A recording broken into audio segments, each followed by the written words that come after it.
আজ আমার আইবুড়ো ভাতের তৃতীয় পর্ব। আজ যে আমি শাড়িটি পরে আছি, এই শাড়িটি আমাকে আমার দিদিভাই গিফট করেছে। শাড়িটি আমার ভীষণ পছন্দের একটি শাড়ি।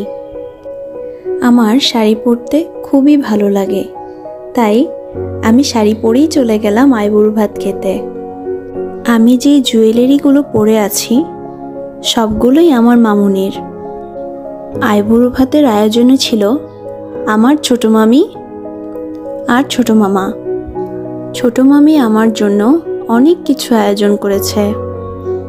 আমার জন্য এত কিছু আয়োজন করেছো, তার জন্য তোমাকে অনেক ধন্যবাদ ছোট মামি। সবশেষে আমাদের কিছু ছবি আছে, চলো তোমরা সেগুলো দেখে নাও। Thank you so much.